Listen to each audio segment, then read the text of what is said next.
Hi everyone, welcome. Thank you so much for being here. My name is Geraldine. I am this year's president of Autism Advocacy at UCLA, and it's such an honor to be with you all here today. To speak a little bit about us as an organization, for those that may not be familiar, we were founded in 2020 as a student-led org, and while the pandemic made it difficult for us to grow, we've definitely come a long way, and we're really proud of all that we've been able to accomplish. And we just really want to emphasize that from any events that we host, from educational events on campus, volunteer opportunities, we definitely try to stay committed to advocating alongside autistic individuals and not just for them. As we try to prioritize autistic voices in everything that we do. So with that, we're so excited to kick off our third annual Autistic Self-Advocate Speaker Panel with the theme, The Expression of Autistic Identity. We have four incredible speakers with us today who have joined us in sharing their stories on exploring their autistic identity, and we hope to create a space where we can listen and learn from each other. All right, to begin, we'd like to do some acknowledgements. We'd like to acknowledge our presence on the traditional, ancestral, and unceded territory of the Gabrielino and Tonga peoples. And a huge thank you to our sponsor, ASUCLA Event Services, for their generous support in making this happen. With that being said, it is my pleasure to introduce our hosts for today's event. Sophie and Monty, please join me in welcoming them to the podium.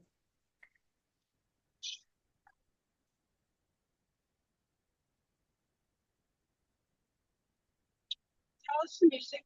Almost done, baby, okay? Hi, I'm Sophie. I'm this year's director of events. So just a few thank yous. So thank you so much to everyone in the club for being here and supporting. Thank you for everyone who showed up. And a special thank you to everyone on the events committee because you have been putting up with me being scatterbrained for quite a few months now. And if you like what you see, you should keep coming back. And this is my shameless plug for our farmers market event, the Neuro Mingle Market, in April for World Autism Awareness Month. So thank you, and lots of you. Hello, everyone. My name is Manasumi Kala. I'm this year's Vice President for Autism Advocacy, and I'm honored to be your second host for tonight.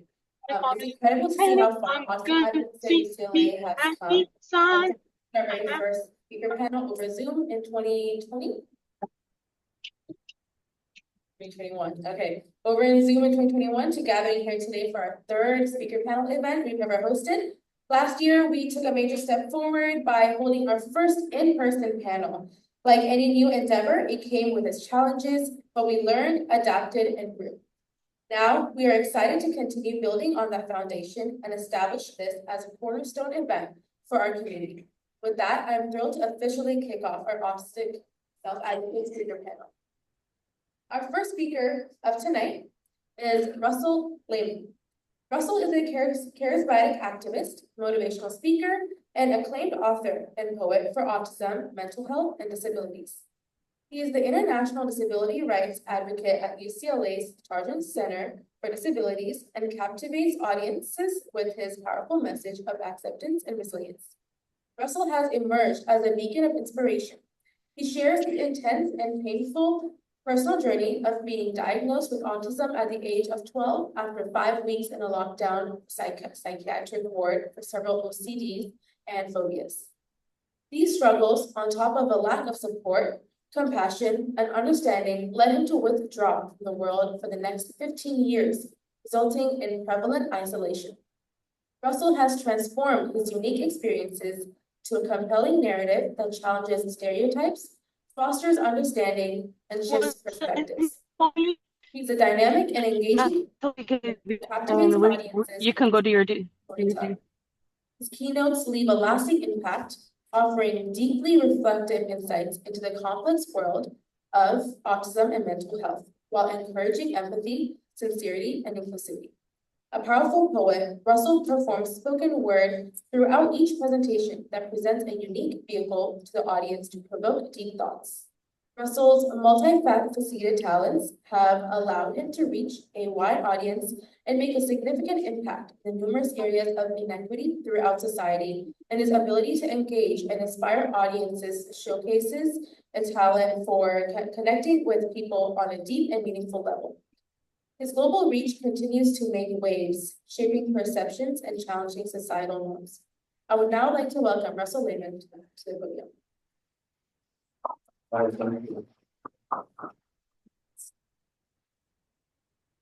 Thank you for reading the whole bio. I did not even know you were going to read the whole bio, so I appreciate all that. Thank you for being here. Welcome. My name is Russell Lehmann. It's my LinkedIn, Instagram, scan the QR code to find my website. I'm a motivational speaker, poet, advocate, and as you heard, the international disability rights advocate for UCLA. I've lived a very unique journey, and today I'm going to talk about my lack of access to autistic identity through my isolation. Before I do that, just to kind of underscore the work I do, my mission in my work, I travel a lot for speaking engagements and disability conferences, and my mission, plain and simple, is to use my hindsight and insight to generate foresight for others, right? I've been through a lot of unnecessary pain in life due to lack of understanding and compassion from the outside world, but that pain turned into my purpose, which I will touch on later. But ultimately, if I can share the lessons learned and insights gained in this arduous journey, it makes it all worthwhile. It's a very difficult journey. I mean, every day is still very much a struggle for me. But I really liken it to taking the scenic route. It's going to be, uphill a little bit more. You might not pass that many passers by. It's going to be lonely. But if you take a minute and look around at all the beautiful scenery around you, I mean, that's when you know it's really not about the destination. It's about the journey. All right, so I've come a long way in life. I'm going to dart back and forth between here. I've come a long way in life. I was diagnosed with autism, but I struggled since the day I was born. No, my God. After 5 weeks of lockdown, psychiatric ward for severe OCD, depression, phobia, You kind whatnot. Back then, I was pretty much a prisoner inside my own body. Always wore my hood, never made eye contact, never really spoke to anybody outside my parents. So I was just pretty much too afraid of the outside world. The Greek etymology behind the word autism, which translates to a state of self. And I am very much, a lot of the time, in my state of self. I'm an inwardly focused individual. And back then, even more so because of all the fear I had towards the outside world, because every time I was my unique self, society, back then, I'm 34, so this was 22 years ago. There wasn't nearly as much autism awareness back then. So society pushed back on me when my autism would present itself. So I had to unintentionally learn how to mask, to not get hurt by this world. And now, 22 years after my diagnosis, I'm going through kind of a crisis because I'm learning I've masked my entire life. I don't know who I truly am because when I showed who I truly was when I was a kid, society, said, no, that's weird, or too much, or, I'm not putting enough effort in, whatever, ableistic terminology you want to put in there. So I'm on a very much a journey of self-discovery. I was diagnosed at age 12, ultimately dropped out of public school in the 5th grade due to the lack of accommodations. The school district would not adhere to my IEP, just very, very traumatic experiences with any authority figure. So ultimately, I took online classes until I got my GED. So from about the age of 12 to 19, I was at home just taking online classes. I had no friends. I never lived out my teenage years. I never lived out my 20s. I never had the opportunity to go to college. And, full circle moment, like anything is truly possible when I can think of I never went to college and now I'm actually teaching in a college, right? Things come to you in slightly different forms, but they will come to you if you never stop trying. And so in my mid-20s, I was living with my parents. I was on disability. I never had a job before, no college degree, no relationship of any kind. I was just basically wasting my life away, wanting to be part of the outside world, but being totally forgotten about.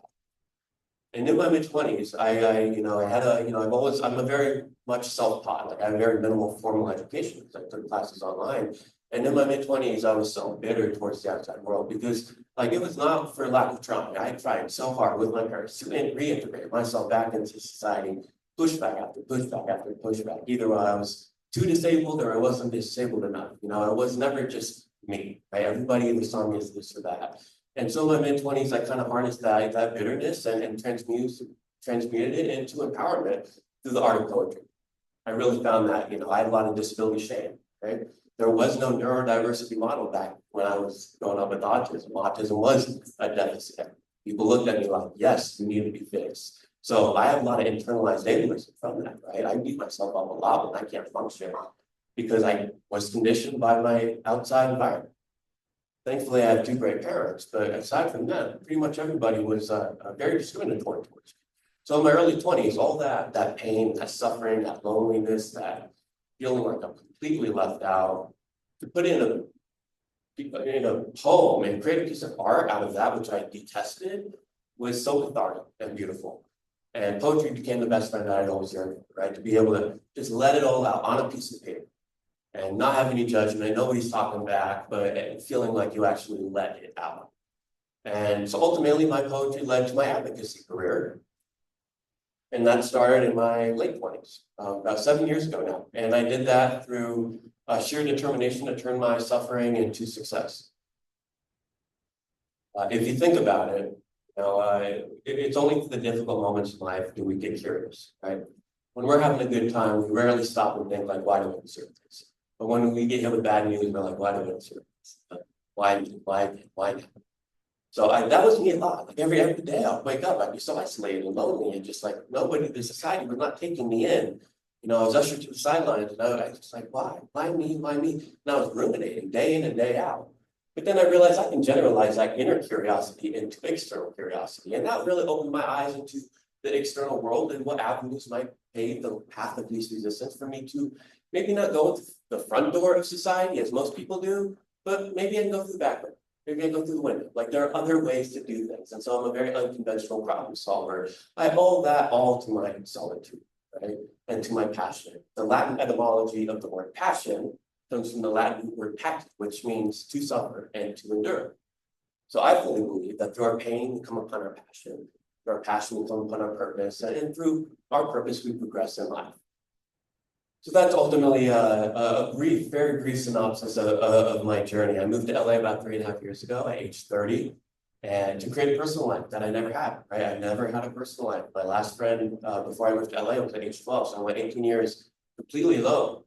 And so I moved to LA without knowing anybody to try to create that personal life. And I will say it's a hell of a struggle day in and day out. This is the first time I've been fully independent, right? Before I moved to LA, I was with my mom, and only 5% of autistic adults are independent. And I totally get that. Like there's not a day that goes by that goes like, why did I do this? Because the toll it takes on me, the burnout, the having to advocate for myself and prove I have a disability simply because people can't see it. I get a lot of pushback, So thankfully, I'm able to use all those unpleasant experiences and put them into my work, right? Like my material, my speeches are basically made out of my life experience. So anytime I have a very difficult experience now, I'm able, again, to transmute that. And it's very healing and empowering to really realize once we become more familiar with the darkness, we learn how to see better in the darkness, right? But if we always shy away from the darkness, we're never going to learn how to have our eyes adjusted to the darkness.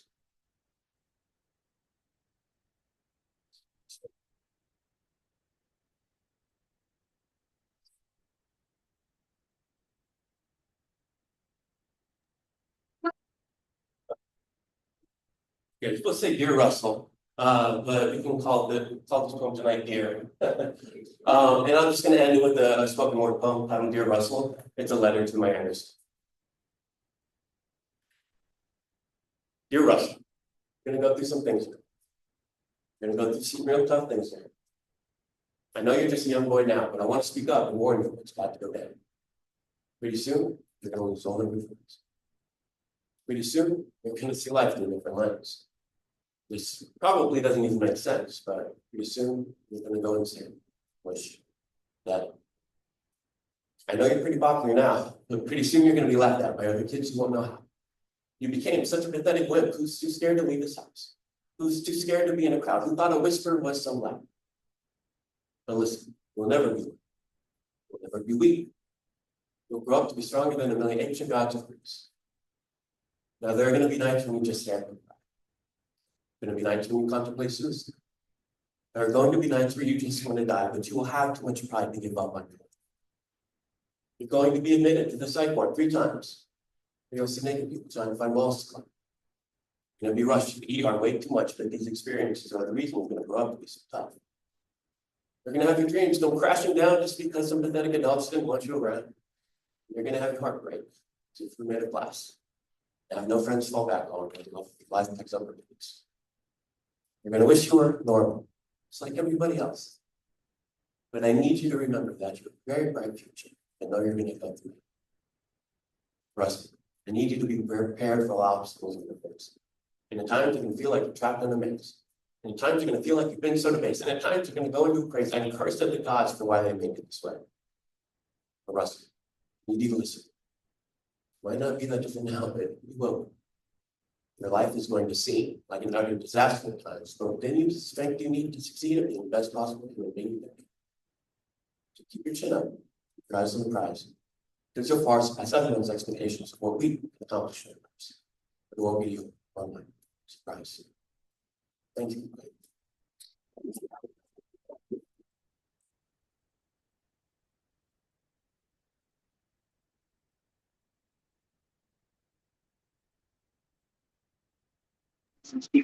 Thank you. Okay, so just a quick reminder. So this QR code is if you want to anonymously submit any questions for our Q&A section, you can do that. We'll also have people just, so whatever works for you. So our next panelist is going to be Charlie Richmond. So Charlie Richmond is a second-year World Arts and Cultures major at UCLA and is also a member of our club. And they are hoping to minor in disability studies. They are passionate about advocating for the queer, disabled, and neurodivergent communities, which they do through involvement in multiple on-campus organizations. Some include Autism Advocacy at UCLA and working as an illustrator and podcast host for UCLA's queer news magazine, Outright. They also explore their relationship to the neurodivergent, disabled, and queer communities within their visual art by exploring identity on a personal and political level. They work in multiple mediums, including mixed media, woodworking, fiber arts, photorealism, and illustration. They also hope to use their degree in World Arts and Cultures to curate future exhibitions on art and art activism in disabled, queer, and neurodivergent spaces. So without further ado, Charlie, if you want to come on up.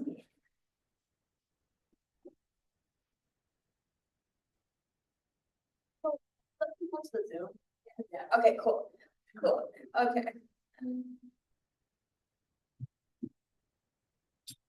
Hello, okay. So art and autism, how I view the world. These are some of my art inspirations. The middle one is Barbara Kruger, who I find very inspiring as an art activist. And then I personally think Cezanne is autistic, and I think there's a lot to analyze there from an art history perspective. So I have him and Van Gogh. Yeah. So who am I? My name is Charlie Richmond. I am a queer transgender person with autism and ADHD. I also consider myself to be an activist and an artist. I work in multiple visual mediums, like Sophie just said, and I also am a musician, and I am a UCLA student. So things that I do, along with being a student, I am involved in many extracurriculars on and off campus. So, oh, that picture changed. It's supposed to be on the WAC building, but I think it got cropped weird. But I'm a World Arts and Culture major. Basically, what we do is we're a department that's a compilation of 3 different programs. We do museum creation, art activism, and cultural ethnography. And that is something that I find as an autistic person very fulfilling. I have always wanted to advocate for people. And so having a major that is interdisciplinary that lets me do that and really critically look at the world through this, you know, empowering, anti-capitalistic, oppressive institution lens is really great. I'm also part of Autism Advocacy. You guys all know what that is because you were here, so I won't go into detail. I am part of our Outright News magazine. We are the oldest publication on a college campus for a queer news magazine. We publish articles twice a week, and I have a whole spiel for that. You can listen to my podcast, and we have that spiel done way better by my co-host. But we, I illustrate for them. I have a podcast. It's a really great way to, feel like I'm using my voice for something that matters. And then I'm also part of Spectrum Laboratories, which is a organization in LA that does theater, comedy, music, and film with people on the autism spectrum. And that I really love going to the Spectrum Labs. It's a place where I feel like I can unmask after a long day of work because, it's a place that includes people on so many different aspects of the spectrum, and it really makes me feel seen and like I can be myself there. So how art plays a role in my life. Ever since I was a little kid, I've been exploring identity and self-expression. Here's a photo of me in a wig being really silly. I used to dress up all the time as a kid, and I think looking back on that, that was a way I used to explore my gender identity. I used to dress up feminine, I dressed up in masculine clothes that my dad owned, and that was something I was really exploring. And then art was the way of understanding the world around me, often feeling like I didn't fit in and I was watching from the outside. So I was a kid who art was something I did in kindergarten. Teachers would ask, why is she alone? Why isn't she engaging with other children? But for me, art was my way of understanding other children. It was really hard for me to fit through these social structures, often mimicking the way kids explore the world through play. And the way kids explored the world kind of inherently reinforced these hierarchies that I felt like I didn't fit in, which is a very complex way of understanding children, but the world does seep in that ways into the ways kids, kids are all constantly reflecting back what they see, and sometimes what they see doesn't include them. So I would draw, I would do art. My parents luckily kept all of my artwork, and I can look back on it and review how I felt and use it to make new stuff. And so art became a tool for social change. When I saw how my communities were being treated as a queer person when I came out in high school, and then as someone who later understood they were neurodivergent and kind of had to, what I perceived it as having to come out again when I was diagnosed late in life, because I see parallels between that and coming out as queer. This is some work I did in high school. The ones on the sides are different pieces about my gender and feeling duality of female and male. The top one's just like a fun feminist piece. And then the bottom one I think is really important to highlight because I have struggled with depression for a lot of my life ever since I was 13. It took me a very long time to publicly acknowledge that I had depression. And I think part of that was not having an autism diagnosis when I was younger and feeling very isolated and not having any support. And of course, like Russell said, support has changed over the years and you can feel that way regardless. But I think that if there were support systems at the time that were helpful for me, and if I had just had support, it would have been very different. So this is me looking at this bright light that I see, kind of basking in it, of like, I can see a hopeful future, but feeling dragged down by these plants that are kind of taking me back into this darkness. So understanding my ADHD brain. So going to college, I had no accommodations, I had no autism diagnosis and no ADHD diagnosis. And that was something that was really, really rough because I didn't have anything. Like if we had gone back, my parents were like, we would have gotten you a life coach and we would have helped you learn to live independently. We would have taught you skills like how to cook, how to clean, how to do all these things. And from a neurodivergent perspective, but I didn't have any of that. So I really struggled. I had roommates who did not understand, were low-key kind of ableist. One of my roommates was. I lived with two other people when you have no personal space to unmask and decompress when you are in college, that is really, really hard. I had meltdowns constantly, and I was exposed to the disabled community on campus, and that really helped me understand my identity. And I ended up dating two people who were on the autism spectrum during my first year. And trigger warning for this is I'm going to briefly mention sexual violence. So if this is something that's triggering for you, please feel free to step out. But I ended up experiencing interpersonal dating violence with one of my partners who was autistic. And that was very traumatic because this person was supposed to be a safe place for me, someone who understood. But then they ended up not being, and they ended up really traumatizing me. And this led to autistic burnout and me being diagnosed with PTSD. So I decided to take a year off for my mental health. I took a gap year after my first year of college, which I feel like I've never met anyone else who does. And that felt like a very interesting experience to have. But, oh, wow, okay. But what I did do was I rested a lot. Resting is something that I feel like with my generation, no one tells you how to rest. I feel like with my generation, when I heard resting, I heard, okay, I'm gonna go on my phone and I'm gonna watch TV, which is actually more draining for you than it is rejuvenating if you do it for a prolonged period of time, especially considering that one of the sensory issues I deal with the most is light sensitivity, and screens are very, very hard on the eyes. So I found neuroqueer, which is a word that combines neurodivergent queer, so people who affirm both neurodivergent and queer people. I found neuroqueer and affirming mental health care providers, one of which had changed my life and really helped me realize the ways in which I was disenfranchised by the world and I was someone who I don't like conflict. I don't stand up for myself. And so she really taught me how to empower myself and how to not be afraid of conflict. And if people don't agree with me, that is okay. And so that was really, really helpful. I also joined Autism, which is unfortunately no longer around. If you went to last year's speaker panel, you would have known Chloe Estelle, who helped run Autism. Fabulous person. That was a fabulous organization that really, really helped me when I was isolated and dealing with PTSD on top of not of autistic burnout. Autism was a place where I could go for an hour, I could just hang out with other autistic people in a safe space where I was not judged. And that was huge and really helped me start to get back out of my shell again. And then I also got an occupational therapist. And occupational therapy is so helpful because she taught me things of also like how I should be resting, how I can structure my day, how I can just start to do little things. Like I'm gonna go on a walk around the neighborhood and get out of my house. And then going on a walk around the neighborhood turned to, let's go to UCLA's campus and start walking around UCLA. And then that turned to, I wanted to redeclare my major and actually go back to UCLA. And then that turned into me doing a fall quarter where I was allowed to just do clubs and participate at UCLA, but not do academics. And that helped me build social networks. And then when I came back this winter quarter, I was actually feeling very supported. I had people who cared about me, and I was able to help better strive academically. Still not easy. Academics are really hard at UCLA, but I am doing my best, and I feel very proud of myself. So one of the things that also helped, which I'm going to transition now to my art currently, is I did a lot of my special interests when I was burnt out.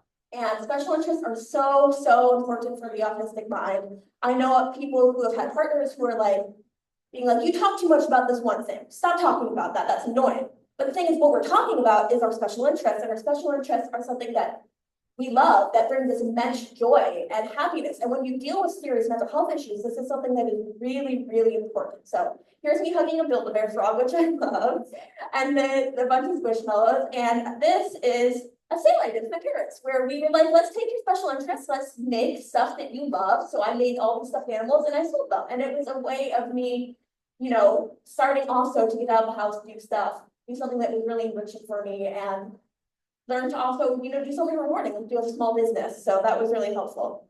And then this piece I made, I finished and presented at Autism Advocacy, and it is, I'm currently entitled, but it is made using Legos, which is my other special interest. There's a theme here of toys. And the background is fabric that is soaked in this inside of these gel stress balls. So that's symbolizing, you know, what I have done, how I pop all my stress balls because I, one, can't apply appropriate pressure, which is a symptom of neurodivergent people have, and also that I was very stressed out. But then emerging from that is me and Legos wearing my headphones. And when I wore my headphones for the first time, that was something that was one of the first autism accommodations I did for myself. And I was just so happy at hearing the world in a way that didn't feel overwhelming for me. And so this was a piece I thought was really powerful to make, and all these different mediums to kind of like showcase my autistic way of having service accommodating. And then future plans. So I was what I am going to be doing in the future. I hope to get my master's abroad, which is a really big goal for me. Since I was 10, when I was 10, I decided I didn't want to fly anymore. And I stopped flying because I had debilitating flight anxiety, which came from lack of accommodated sensory issues, and also rational anxiety disorder, which had to do with also my autism being undiagnosed and manifesting into different mental illnesses. So, but recently this summer I flew for the first time, and that was a huge accomplishment and was made possible by me having services who understood me. And so my dream still is to the University of Edinburgh. I wanted to go for my undergrad, that didn't happen. So I hope to go for my grad school. And then also art practice. I want to hopefully get my master's in some sort of art practice, since I'm doing mostly art study right now, in terms of like art, you know, like looking at art from a critical lens, but not actually practicing it. And then I want to do museum work. That's something I do in my major. This is the Fowler. I don't want to work at the Fowler, but it's a lovely museum. And I hope to, you know, right now for one of my final projects, I'm curating a potential exhibition of understanding how disability intertwines in response to art. And so that's something I want to do. And then also art activism, which kind of goes with my museum work, but this is from my favorite, one of my favorite films called The Beauty and the Bloodshed, which is about Nan Goldberg and her, Nan Golden, and her activism. And I want to work closely with neurodivergent and queer communities, do community building work, help people advocate for themselves, and also just, you know, art activism doesn't always have to be in the streets protesting, but if I need to do that, I will do that as well. So, and thank you. That's my presentation.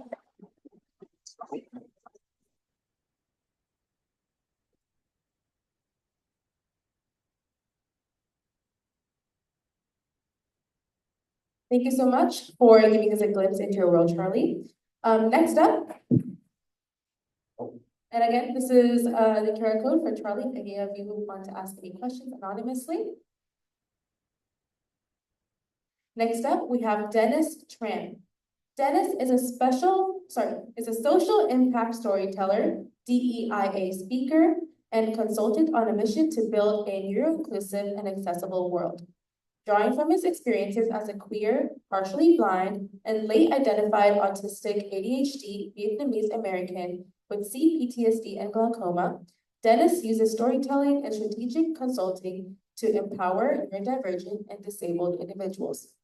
His advocacy emphasizes the need for authentic representation and neuro-affirming spaces, challenging the stigmas that surround disability and mental health, particularly within Southeast Asian and AANHPI communities. With a background in public health policy and business management minor from UC Irvine, Dennis's career spans digital media, technology, healthcare, and philanthropy. He has spoken at institutions and organizations like UCSF, CSUF, Autodesk, Steelcase, and HEAP, offering actionable insights on building inclusive workplaces that honor neurodiversity and disability inclusion. Dennis's work serves as a bridge for those new to understanding disability, neurodivergence, and mental health, offering ways for employees, allies, and ERGs to create supportive, inclusive environments. Now, please welcome Dennis Tran to the podium.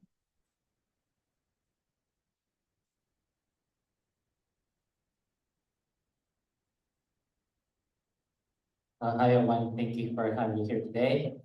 Just getting started, kind of share my journey today, kind of becoming the representation I needed when I was a kid growing up, being identified with autism and student ADHD.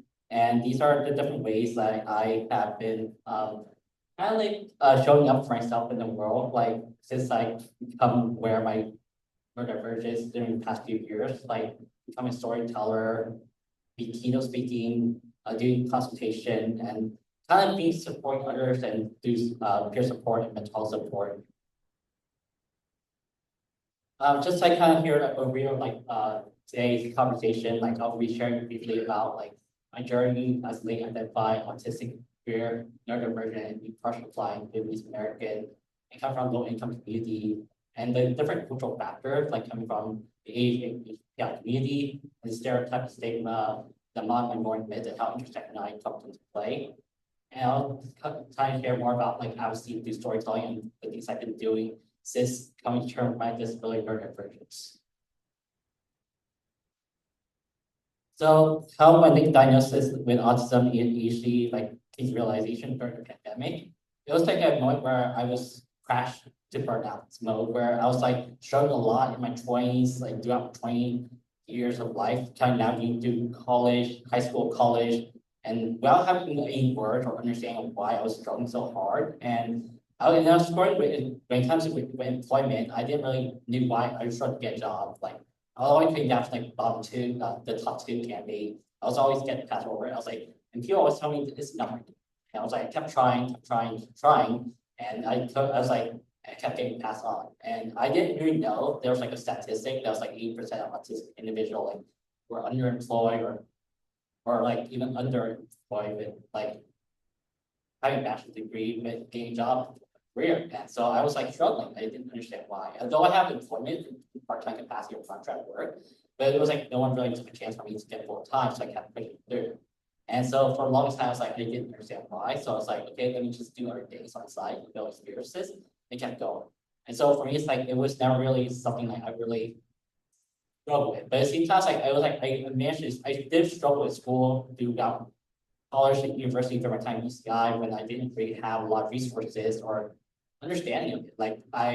When I first was diagnosed with glaucoma at 17, it was my first intro to disability. And of course, with that comes with my cultural background of being stigmatized by my own community, whereas it's always disability was always shame, guilt, and a bad luck. So it was also something that I was always hesitant or very afraid of to kind of look up to other people, or they always compare me to or you're useless, you're not enough. And so that's for me is I always kind of tied it. And of course, growing up, my dad has a disability as well in a family where his sibling treated him differently, and he also had glaucoma, so that's where genetic came into play when I diagnosed him with glaucoma came about. But at the same time, I didn't really associate with like autism or anything growing up because disability was not what we were talking about, or mental health was showing emotion was not a thing. And so for me, it's like I didn't really recognize any of that stuff. And so although growing up, there's a lot of comparison between me and my dad, where we both have a lot of sensory differences and we struggle with certain social cues and tying on shoes, or even like to be able to like eat vegetable, like it was like something sensory food. This was also a challenge that we kind of faced as well. And so it's kind of for me, it's like I didn't really come to terms with like, you know, what means to be queer, what means to be neurodivergent, or like how that all impacted me at all. And it was just kind of like all these limitations I kind of faced growing up was like I didn't have any word or anything like that. It was like I kind of suppressed, it kept pushing on. And so it was like kind of, and when I kind of was like, hopefully, then when I was disabled for the first time being blind, and I was going to school, I didn't know what to relate to my experiences because I could still do everything like other people, my classmates could do. And the only thing was I was able to partially blind, and a lot of struggle I faced was internal. And the only outward struggle that I had was like a lot of social cues and not understanding social environment, but people just think that as awkward and weird. So I was like, so that's how I kind of navigate things. But it was never really something like I have a full grasp on. And so I just kind of pushed through despite anything. And then I didn't really have anyone to open up to or any representation growing up. The only representation I had was my dad growing up. And so I saw how like there's a lot of shame and stigma for him. And so it was always something like I was like, yeah, it's something I also faced growing up, navigating through that, where I always felt shame both for being different, being weird, too awkward to fit in. So I always kind of felt that. And of course, like with the whole like social factors and more myth of how like society had been kind of pushed around like Asian American to be like just work hard, to push harder, to keep your voice silent and just kind of push through, and just your actions speak louder than your word, and you're just like your work will speak for itself. But at the end of the day, it's just me like my voice is getting unheard, or I'm not like speaking up for any needs, or I'm just like suppressing. But at the same time, you see me get hard, people recognize me for also hardworking. So like getting good grades and pursuing well in school, but sometimes like it's not adding up to my social environment or success outside of it. And so that's like kind of been like the light bulb moment since my diagnosis when I was last few years. And so going through more into the cultural barriers and the environment for a bit of like in the Asian American community, it's like 1 in 36 children in the US like are diagnosed with autism. Yet it's like the Asian kind of community amongst others like BIPOC and marginalized communities are often underdiagnosed due to stigma and stereotype. And there's been a more rising rate of autism during the past few years for BIPOC communities since more people have been opened up through that in media.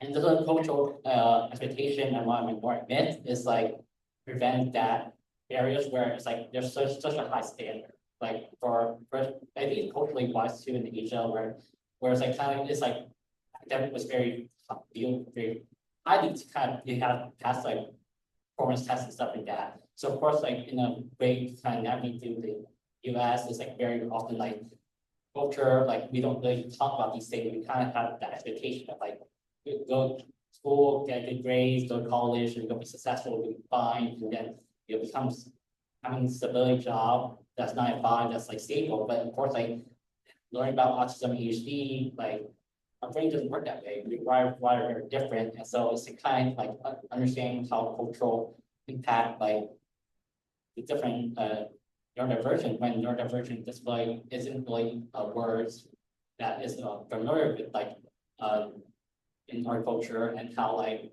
it's very normalized.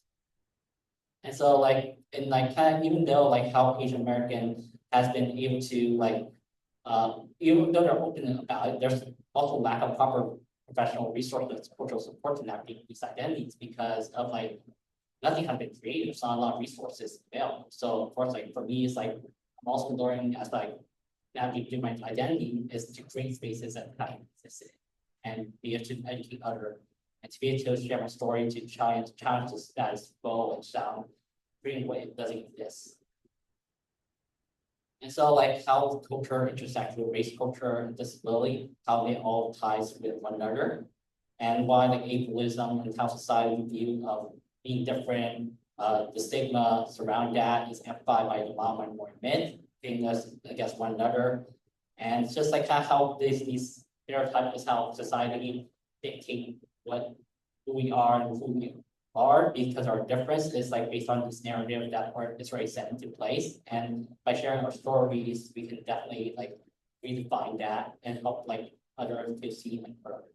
So kind of like for me, it's like stories representation matters. So I grew up like in high school, mostly YouTube era, where it's like that was like a growing population, whereas like I grew up watching, Asian YouTuber and like multi production was one example. And then I kind of have like listen to like watching national chef on TV shows and kind of seeing like blind testing on there using and then kind of like my collective I met to like who was also a YouTuber at that time and kind of talk about mental health. And so these are ways, different outlets I kind of learn about myself, learn about stories, untold stories that people who never really opened up about, because I never really heard different story in my culture before. And for me, it's like it's always been Asian culture. It's always like, oh, don't share your story like within family, don't cause trouble, or like people look bad used, or feel like always like tell you like shame or stigmatize or something like that. So it's always a public perception type of thing to cover up. So I always kind of like, when I need help struggling inside, I don't know what to do. I have a lot of identity crisis. And so for me, like I live through other people's stories that have people up about their story and seeing people representing out there that are doing things that I never thought of myself to be doing. I never knew what type of career to do, or I never knew what's possible, because there was like so much limited career option that I knew existed. And for me to kind of have those outlet there and just learning from other creators, learning from other people out there, help me understand myself, but also hearing stories and representation kind of serve as like implicit mentors and used to guide me through life and stuff like that, that I kind of lived through that as well. And so for me, it's like seeing representation of just only my dad with disability. Now more people out there who are sharing their stories, like who are blind, disabled, and versa. And it kind of for me, it's like I didn't know I was diagnosed with autism. It was just autism. I didn't really knew there was so much more co-occurring situation until I saw like on TikTok, there's a creator who shared like, oh, ADHD autism. I was like, wait a minute, I may be ADHD as well. I just didn't know, or didn't have the understanding of that enough. So then that's when I taught me to explore more about myself and learn more about the different creator and their sharing their experience, how culture plays a factor into that aspect as well.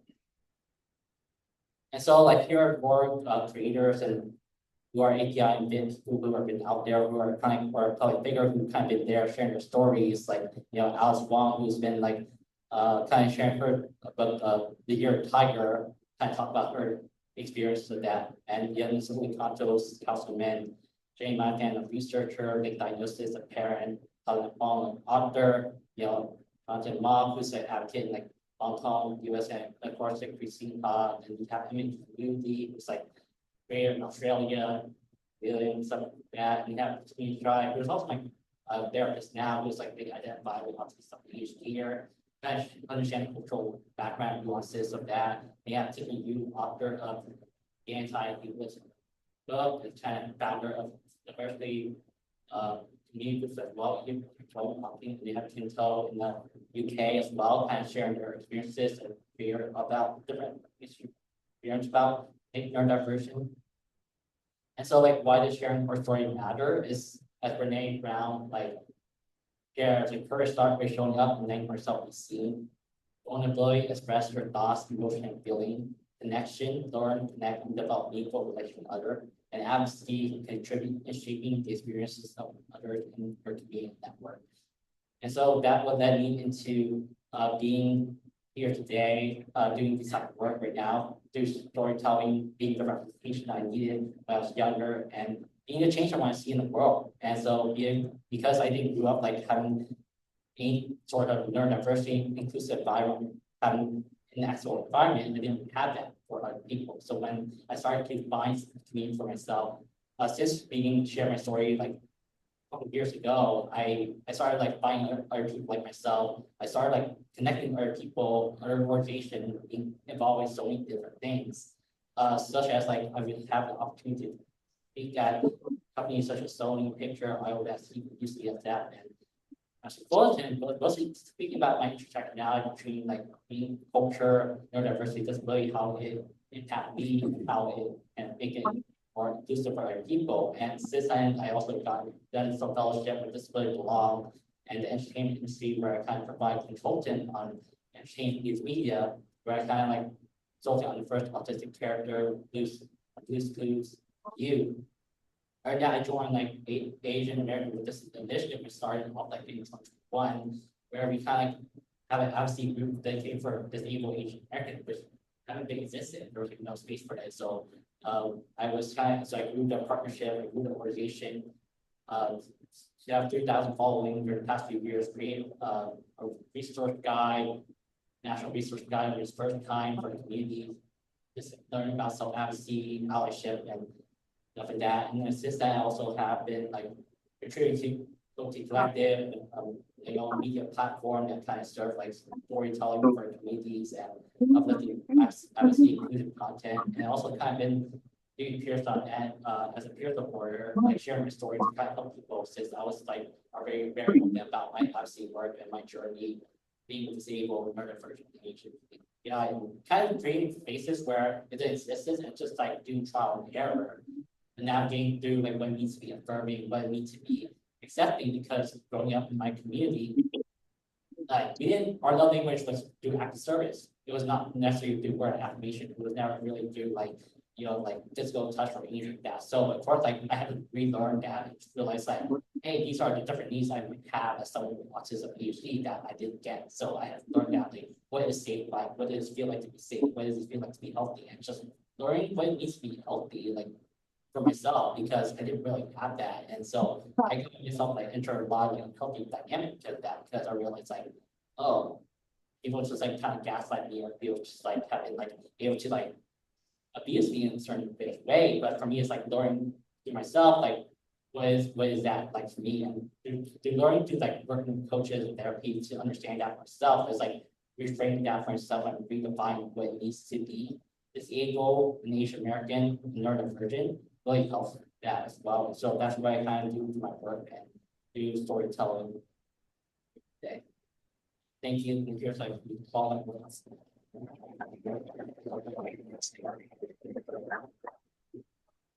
Thank you, Dennis. Okay, so pick the last file because I didn't print it out because I'm very responsible. So our last speaker is Dani Bowman. So Dani Bowman is a young and talented animator, artist, and entrepreneur on the autism spectrum who is passionate about using her skills to help others and her dedication to inclusion and diversity. Despite being diagnosed with autism at age 3 and nonverbal until age 6, Dani has overcome these challenges to become an accomplished artist, animator, and inspiring speaker. She founded her own company, Danimation, when she was 14 years old, it's my bad, and Danimation UK in 2019. Dani has taught animation to over 3,000 students with autism and premiered 14 short films at San Diego Comic-Con. As a national speaker and cast member of Love on the Spectrum, Dani uses her platform to inspire and mentor others. So, without further ado, oh, and that's my bad, my phone on the cord. Right. I need to get your thing, it's right here. Yeah, start the slideshow and we will begin.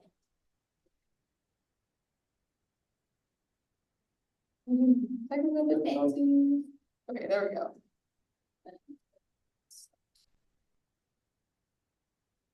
All right, thank you so much for passing me the mic. So, hi everybody, I am Dani Bowman, founder and CEO of Danimation Entertainment, an animation company that I started when I was 14 years old. Been running my company for the past 15 years, and you may also know me from the show, from the Netflix hit series Love on the Spectrum, and of course, since Charlie have mentioned Spectrum Laboratory, I was also one of the animation instructors.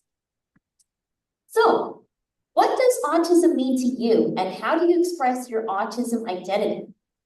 For me, autism has never stopped me from pursuing my dreams. And it shouldn't stop you either. We can do anything that we set our minds to do.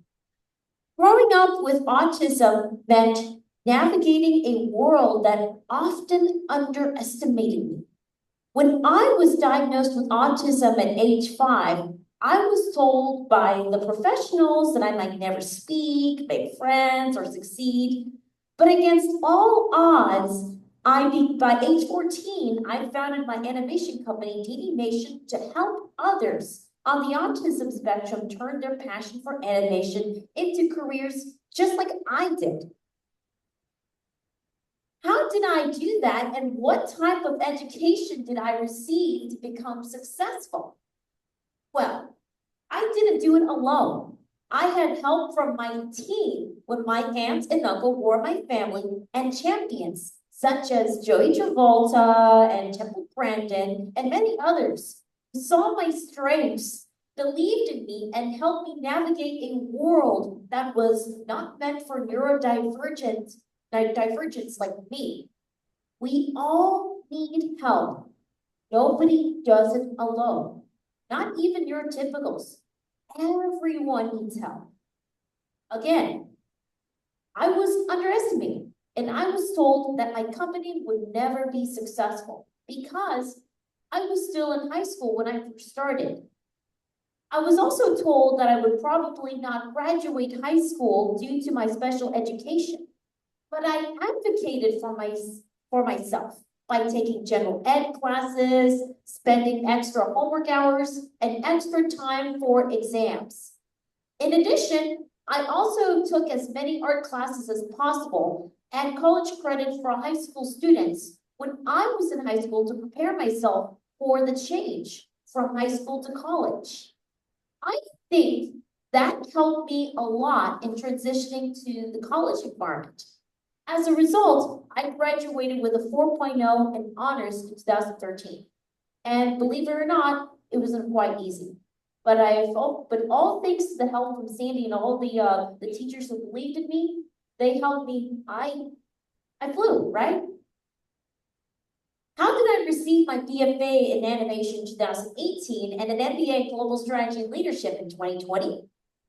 I began at a community college where I received accommodations like recorded lectures and extra exam time, with my aunt accompanying me for the first 2 weeks of this inaugural year to help me get acclimated to the new college life, because it can be very confusing at first. And I could see how you might want to give up, because at first, I wanted to give up due to how challenging college could be, but my aunt pushed me to continue. Soon, I realized that the academics were not as hard as I thought. I just need to get used to a new routine. What also helped me in the beginning was taking an effective study techniques class that showed me how to study in college. Because I know myself, I tend to struggle with writing notes or keeping up the lectures. After 2 years of community college, I transferred to university in 2015.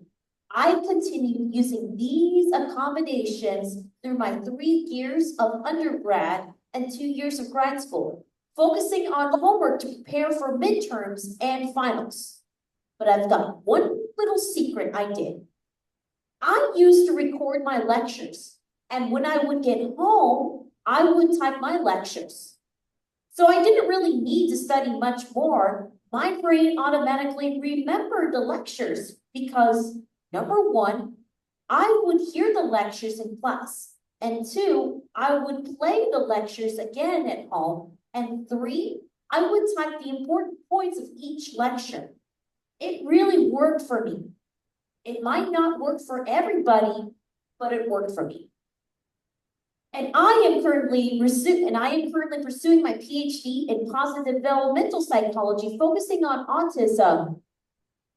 So each of these degrees are part of my strategy to build and run an animation studio that empowers my community.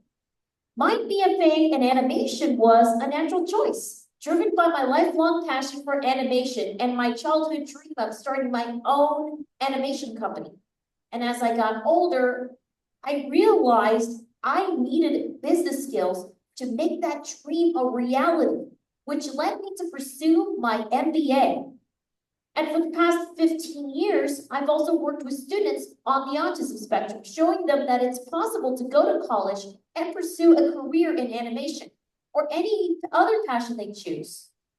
But then later, however, I realized that simply having autism didn't make me an expert of working with people with autism.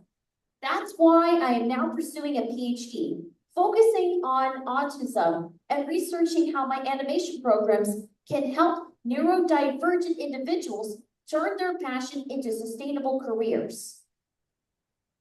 In addition, of course, I mentioned I have been a cast member of a 5-time Emmy Award-winning Netflix hit series Love on the Spectrum since 2021 because I wanted to find love just like anyone else. And throughout being part of the cast member of Love on the Spectrum, I have learned 3 most important lessons. From season 1, I have learned how to set my boundaries. I've learned how to set my boundaries because it's very important for people to set their boundaries because if you set your boundaries from the beginning, then this could prevent a toxic relationship. And from season 2, I learned that it's okay if you feel rejected if you feel rejected.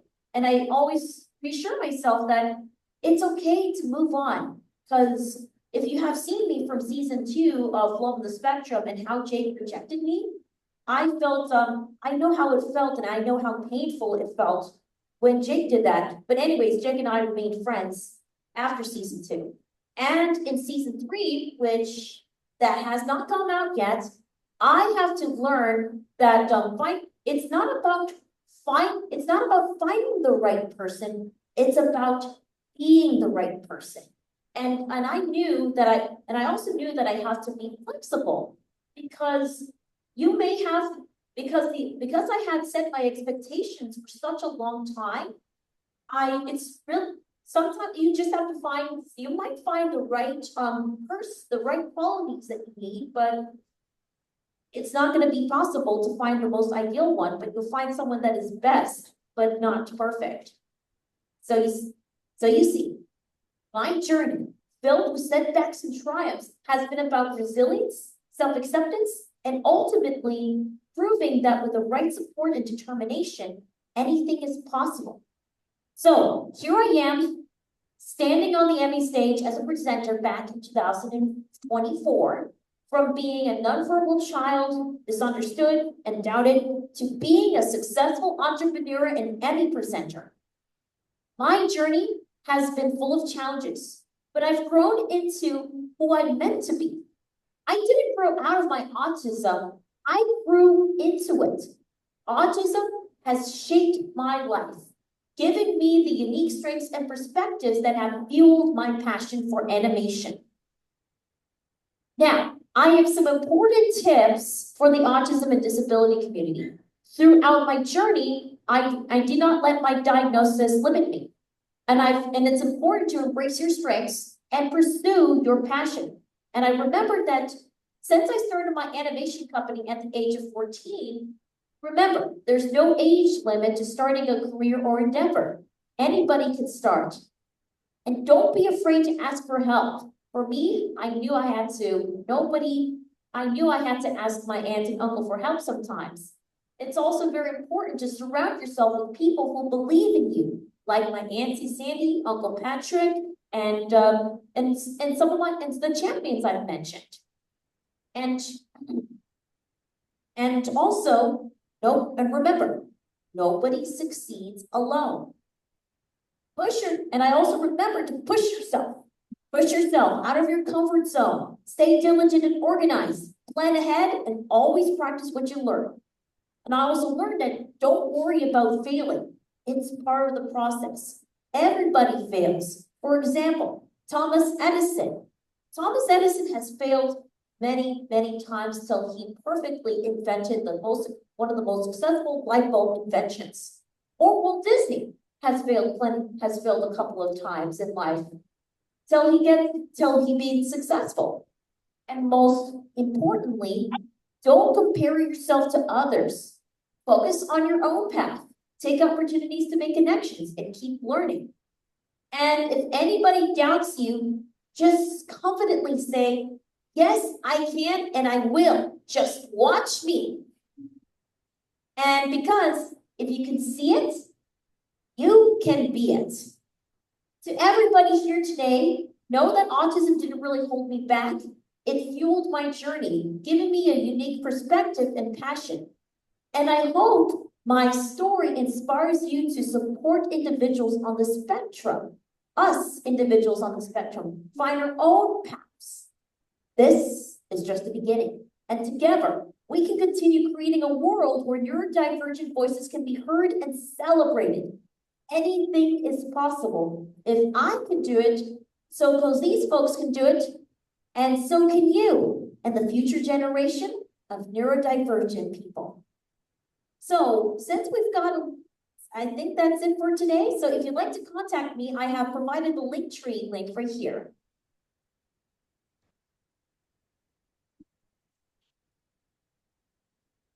Oh, and to close things out, this is just, well, and then, nope, no audio, that's okay.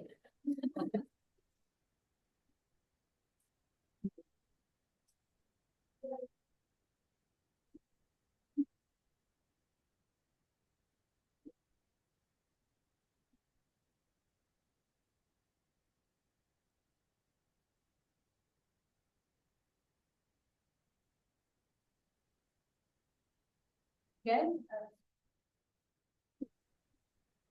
So as we had this up before, we have another QR code if you have any questions for the speakers. Right? And thank you so much for the wonderful presentation, Dani. This now concludes the speeches from the self-advocates. So please give them a big round of applause.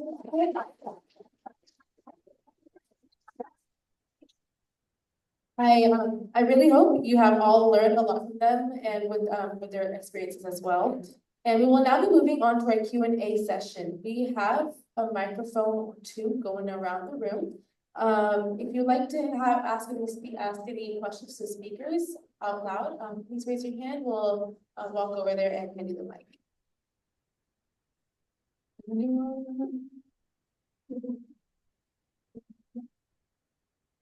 Don't feel shy. This is it's a safe space.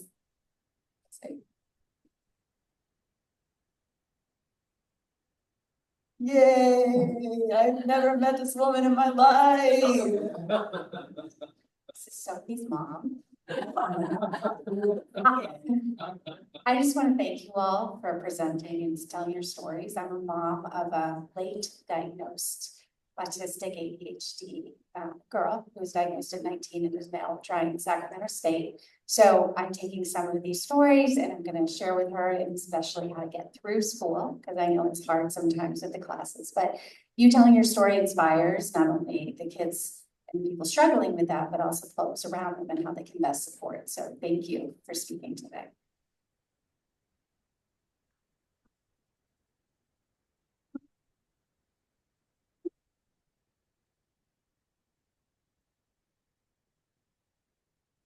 Also, I've never met you in my life. Hi, my name is Jennifer. And I just wanted to ask like a question to all the panelists about like in terms of like the mental health space, like how have you guys like advocated for yourself? For a little bit of background, I actually related a lot to Russell's story. I've been hospitalized 3 times, and it was through my navigating the mental health, I guess, system that I eventually get late diagnosed with autism. So I was diagnosed actually last summer, so very recent. You know, with autism, you know, having like different comorbidities, I also have OCD, very severe OCD and depression. And I've been diagnosed with treatment-resistant depression and OCD. And part of the reason that my providers have said is because, you know, there's not as many like specialized services for people that have that are autistic. And so I just wanted to ask, like, whether you guys how have you guys advocated for yourself in the mental health space?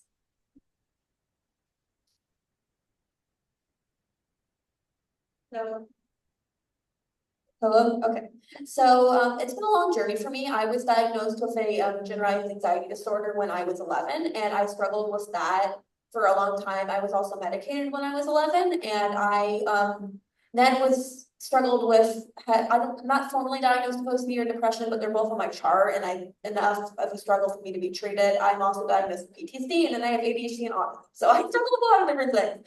And one of the things I learned about from my therapist was, it's kind of a fluke how I found my therapist. My mom is an art therapist, and so they were one of my mom's old students who reached out. But it can be hard to find someone who's neuroaffirming, and it can be hard to find someone who will listen to you. I had a psychiatrist who I told I was thinking I was autistic, and she took that as a personal offense against her. Because how could she have not known I was autistic? And she also said it was because I was young, it was a trend, and I just didn't agree with that. So I kind of took it upon myself to find a different psychiatrist. And my psychiatrist doesn't identify as autistic, but I'm pretty sure he is. He really relates to me, and I'm like, okay, there's something going on here. But in terms of struggling with mental health, I've struggled a lot. I have also struggled with suicidality and depression. And all those things going together, it can be really hard to sort out what is happening in your brain. I feel like most of high school, I really felt isolated because I was being treated for an anxiety disorder, I was being treated for depression, being treated for OCD, but I was being treated for these things and then having my autism treated as these disorders that they were not, because they saw autistic symptoms as, like, for example, I'm also chronically ill, and I was told that I had severe irrational phobias about being ill. And partially that was true. Like, I thought if I ate gummy bears, I would get cancer, which is obviously not a realistic thing. But I also, one of the things is when you are chronically ill, which is very common for you to be chronically ill and autistic, I have what's called dysautonomia, which means that I have my nervous system dysfunctions due to extreme amounts of stress. And part of that is due to not being diagnosed with autism when I was younger. And so for a long time, I would get ill and I would not know why. And I was just told, hey, that's irrational. You're just afraid of being ill because you think you're going to die from everything. And I realized, no, I was ill because I was being traumatized by constantly being ill, not knowing why, and then being afraid of it because I had no treatment. So being with a neuroaffirming therapist, I really learned about all these comorbidities, how they were interwoven and interact with each other in a way that was really profound. Like, I was diagnosed with CPTSD because my therapist understood how common that is in the autistic population. And part of that is because not being diagnosed and not having proper services is inherently traumatizing. And so having someone who understood that in a very nuanced way was really, really transformative. And so I think just going for people, standing up for yourself when someone doesn't respect you, and trying some trial and error and networking. One of the things I learned for the autistic community is that once you kind of go off campus and you start learning about people, once you find one person, you find another person. Like, I have several mutual friends with Dani, which we were talking about earlier.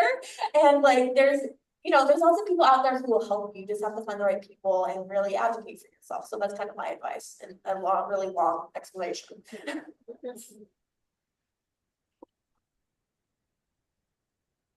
Yeah, thank you for posing the question. I mean, it's a shame that there's no holistic mental health care system in America. You're typically treating autism or the dual diagnosis in a silo, not all under the same umbrella. So, all three inpatients I've been in, psych wards, they might have felt my OCD, depression, eating disorder, whatnot, but they were exacerbating my autism, right? And a lot of people back then and to this day, psych wards aren't really trained on autism and the rigidity that I need my routine to be, how my mental, my functioning mechanisms work in a certain environment. I can't bring that environment into a psych ward, right? So just by being there, it's already costing me. So unfortunately, every time I've left a psychiatric ward, I've left worse off than when I entered, and that's a shame. I've had to promise myself now that I can't ask for help in that regard anymore, and I really don't know what else to do. I'm very involved in policy on this matter. It's not just autism and mental health; it's all intellectual and developmental disabilities with a dual diagnosis of mental illness. And I think, yeah, we need to do a lot of reframing when it comes to the medical complex, because I can advocate for myself. I can say, doctor, I had a difficult day. They don't understand the gravity of what I'm saying when I say I had a difficult day. You know, they might say, oh, well, tell me why it's difficult. I had a bad weekend too. Well, no, it wasn't a bad weekend. I wanted to die. So yeah, there's a huge minimalization of autistic trauma. There's a lot of infantilization of autistic adults, especially when it comes to the medical complex. You know, I speak up for myself, but you know, honestly, when my mom is there, like I'm a 34-year-old grown-ass man, right? And like when my mom is with me, they believe me what I say. But if she's not there, it's like, okay, you're autistic. I don't know what that means. Let's just get you out of here.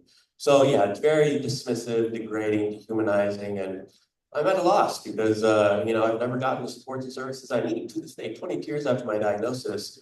And, you know, talk about burnout, you know, it's like I had to burn out to ask someone to help me from burning out, right? So it's a self-perpetuating, just cut by a million, death by a million cuts. And unfortunately, it's going to take a lot more awareness of these nuanced issues, not just 1 month out of the year to celebrate autism awareness. We need to get down to the nitty-gritty of what this actually encompasses, where people are aware of this disorder and how it can manifest in various different ways.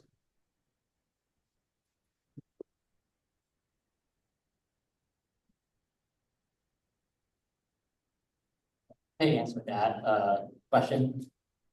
So for me, it's like I noticed like how like growing up, I knew like there was like a lot of systemic barriers like for things like that. So I never really rely on solely like health insurance or anything like that when I navigate mental health. So more for me, it's like I took a different approach where it's like I'd rather just self-pay for it. I'd rather be in control for it, because I realized how like mental health is very much like not often talked about. It was only been talked about more often during the past like 5 years, by 10 years or so, like more recently. And so it's more like we always prioritize physical health over mental health. And so for me, it's like I want to be in control of that. So for me, it's like that would mean like so for me, it's like I would try to navigate more towards like looking online social media, using digital platforms as a way for kind of like researching and understanding more about like finding the right therapist or professional for me. And I think for me, it's like I really for me, it's like my personal experiences wise, I got a therapist like those like all want to try, because it's always like I always kind of look through the content and resonate with the content and finding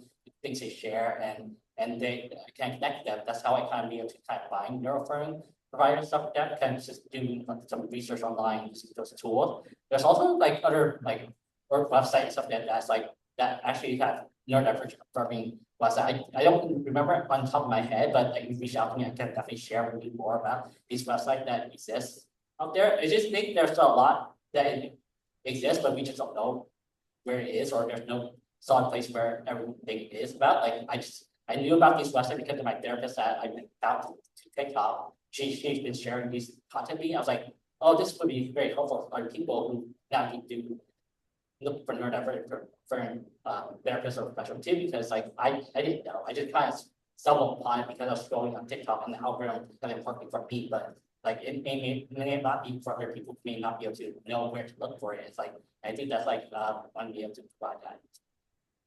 Could somebody help me break down the question, because it's a little it's a little broad. And unfortunately, unlike the other three, I don't think I ever had any traditional therapy whatsoever being diagnosed on the autism spectrum. I never really had any medications whatsoever. Well, at one point, if Sandy, you did remember that I had that you talked with the therapist and doctors that I would be on medication, right? But I did not get onto medication whatsoever, because I thought it would be a better strategy for me to definitely just stick to like, okay, some speech therapy. When I was in high school, I did have a little bit of speech.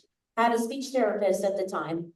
That's all I could say when it comes to, since these fellow panelists don't have a complete mine's is a completely different experience being diagnosed on the spectrum. Is that right, Sandy?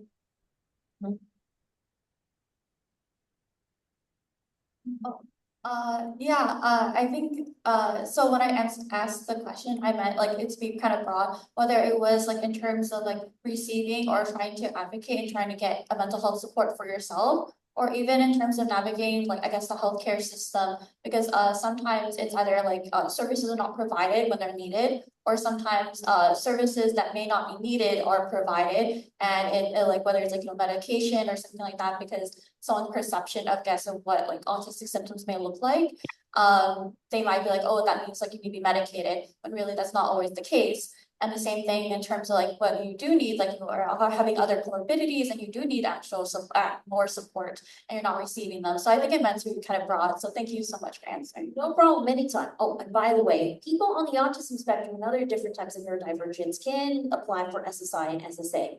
And Sandy, who has been definitely one of my big heroes and definitely a big, most important family member, voice of reason, has helped me get through SSI.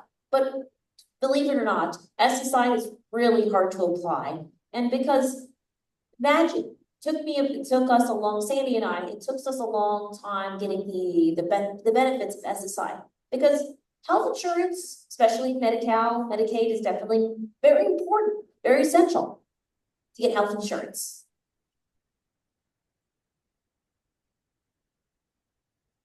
We have one over here. There's also one on Zoom, and we'll probably have to wrap it up, but we will have time after to talk to the speakers.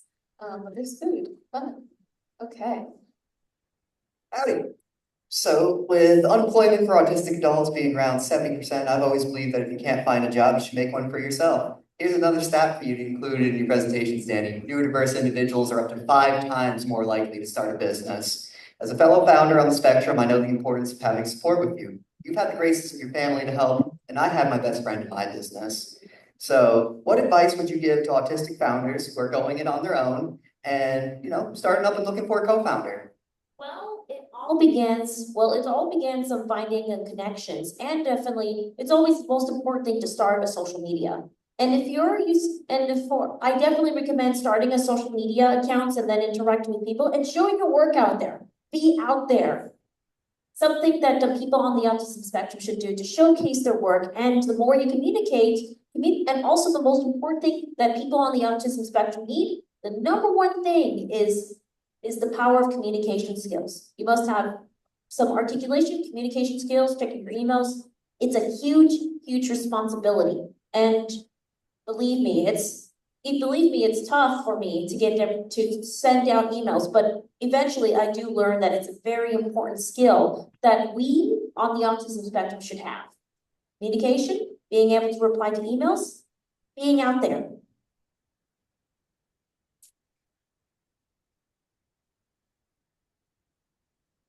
I have a question in the QR code form, and this will be our last one, but to anyone else who has them, we can find ways to get responses for you. But it asks, could you talk about masking and the importance of being able to be unmasked?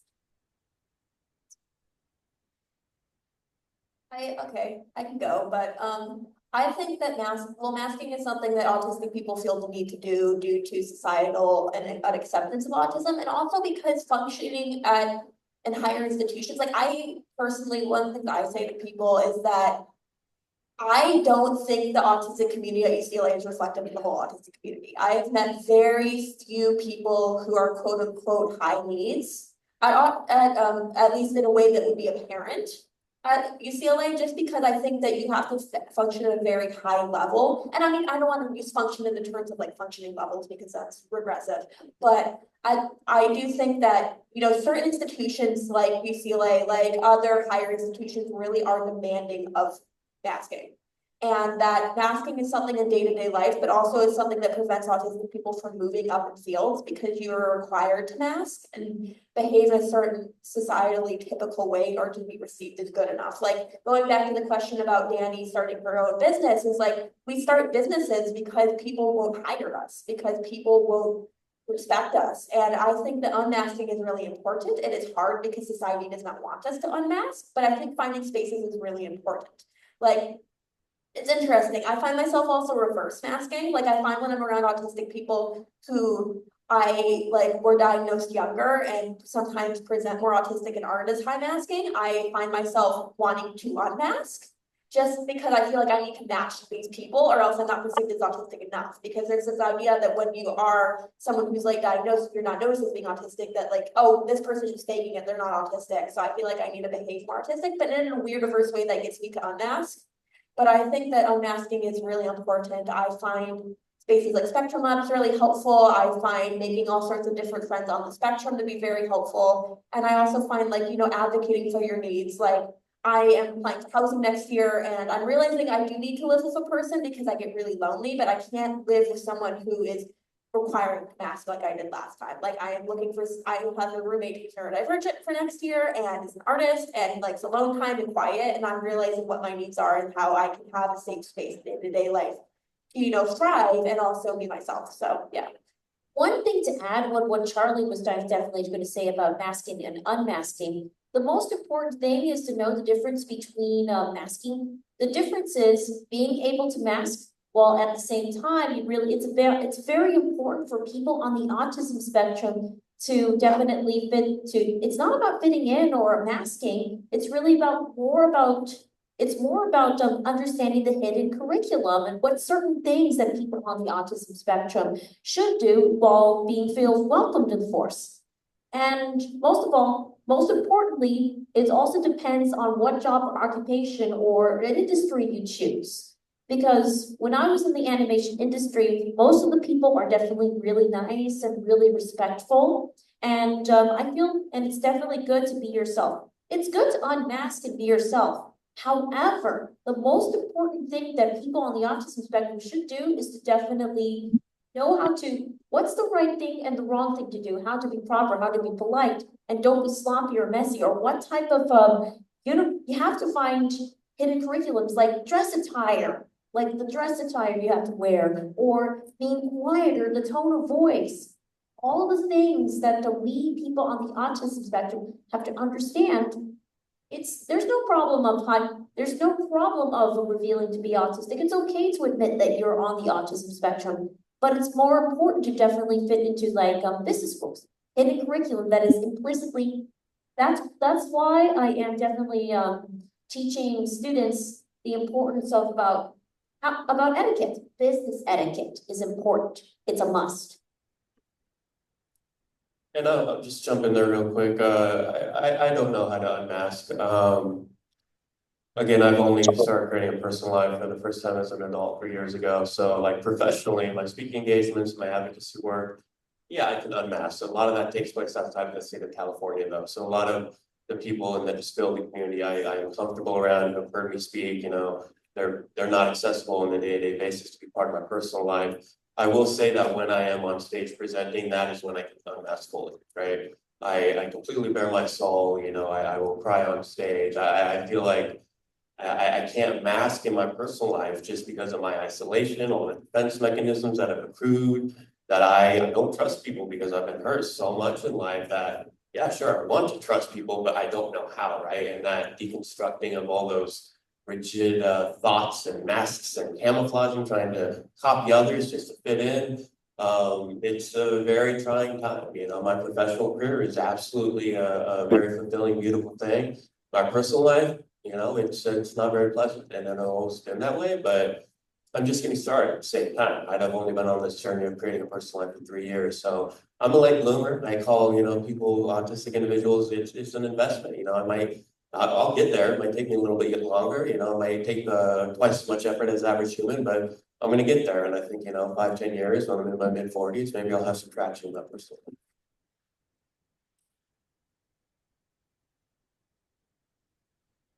Going real quick about the masking, I think for someone being late identified in life, like I think going 20 plus years, like unconsciously masking, I think I got to like a crashing point with my burnout and mental health suffer severely. So for me, it's like it felt like for the past few years, I've been learning to unmask and learning what it means to actually be autistic and learning more about like what they actually experience is like stemming, what does a meltdown look like? What does a shutdown look like? What does like burnout look like? Because it doesn't look like your typical burnout. So having to understand all that stuff is like, sometimes I have a outburst and sometimes I have like a emotional outburst and some people say that, oh, that's rude. That's like thing. So it's like for me, it's kind of from a place where it's very refreshing when I kind of see an environment where it's very affirming, accepting of that, where people it's okay for people to do that or to stay space to kind of express their emotion in a healthy way, force and learn to how to do these things in a more healthy way to be autistic. But especially it's for me, it's we didn't know how to regulate our emotion. We didn't know how to learn these tools and coping strategies to do these things. So of course, growing up, I didn't really when I see or they identify for undiagnosed autistic neurodivergent, they have extremely high emotional outbursts, very uncontrollable. So, but at the same time, when I kind of learned more about the kind of working with coaches and therapists, in the past few years, were very affirming. I kind of realized that there's different approaches where it's if you're affirming, you have healthy ways of coping with your emotion, navigate through your trigger traumas, and navigate through your communication, social differences in a way that is it's similar to how people say you if a flower doesn't bloom, it's not you don't fix the flower, you fix the environment. It is in. So it's wherever you go, it's depending on your environment where you kind of thrive or not. So for me, it's what kind of really helped me was kind of being in a more affirming environment in the past few years where I kind of see my growth trajectory and how I kind of function more productive and kind of be able to accomplish a lot more things done when I'm in a more supportive environment versus those who kind of been more lashing out at me, criticizing me, where I kind of was used to that growing up, where I kind of feel I'm not getting things done. I felt I'm very unmotivated, my mental health suffer. So I kind of feel it's just kind of playing to your strength and putting yourself in the environment where you don't have to mask as much, you can just be your competent self.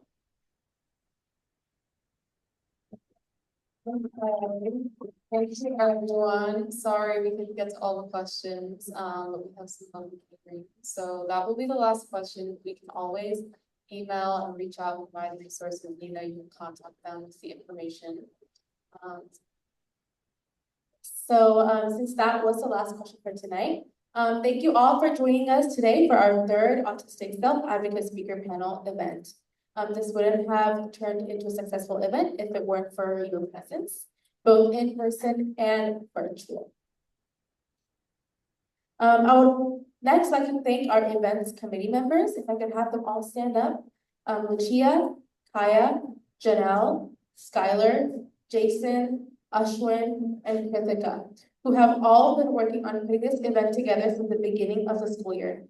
From reaching out to the speakers to advertising for the event, there was no step of the way that they were not a part of. I could have a big round of applause for this.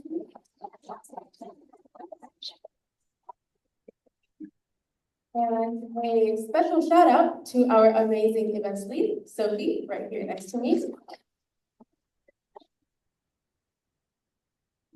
She played a pivotal role in orchestrating all initiative meetings and making sure everything ran smoothly by delegating tasks with precision. Her dedication, leadership, and commitment to our organization truly shine tonight, and we couldn't have done this without her. Thank you, Sophie, for all of your work.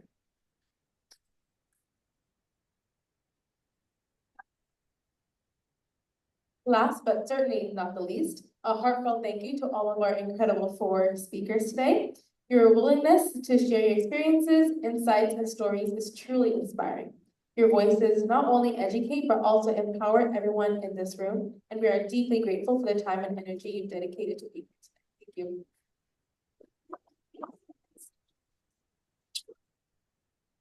Have some gifts. So if Kaya, Lucia, Janelle, and Skylar can come up and deliver them. If I can have all of the speakers come stand right in front of the table, that would be great. Oh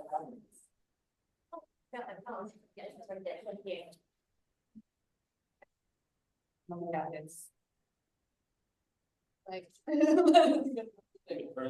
yeah. In the light. Right in that very, very obnoxiously bright light. In the blue, yeah. Exactly. Thanks for describing that meeting. You guys want to give them their bags? Some fun stuff in there. So much UCLA merch. We bought the whole store. They loved us today. Well, if I can have all of the presenters stand with them to take a photo.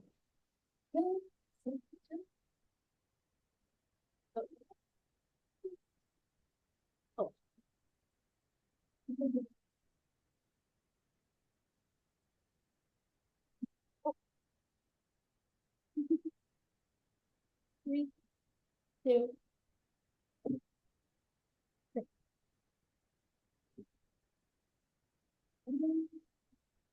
Thank you, everyone. There's catering at the back, courtesy of UCLA. There's some lemonade, there's water, there's sandwiches. Oh, Geraldine first.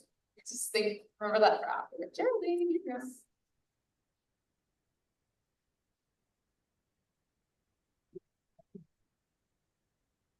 Thank you all so much for coming today. Whether you were joining us in Zoom or here in person, we appreciate it so much. And like we said, this was our second time doing it in person, so there was challenges along the way, and we always look forward to it, and we just hope to make it bigger and better as the years go on. Thank you to our panelists and to everyone who helped to make this happen. With that, we're so excited to wrap up the event and welcome our social hour. Please enjoy the variety of food and drinks in the back. We have vegetarian and gluten-free options, so we hope that there's something for everyone. And thank you so much for being here, and this does conclude our event.